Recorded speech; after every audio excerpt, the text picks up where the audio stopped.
हो सज धज के बैठी माँ अम्बे या बैठी बैठी मुस्काए सज धज के बैठी माँ अम्बे या बैठी बैठी मुस्काए।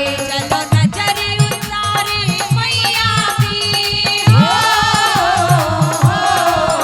चलो नजर उतारे मैया की कहीं आज नजर ना लग जाए सज धज के बैठी माँ अम्बे या बैठी बैठी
अमीर है ना कोई गरीब है, ना कोई बड़ा है ना कोई छोटा है, सभी भक्त बराबर है।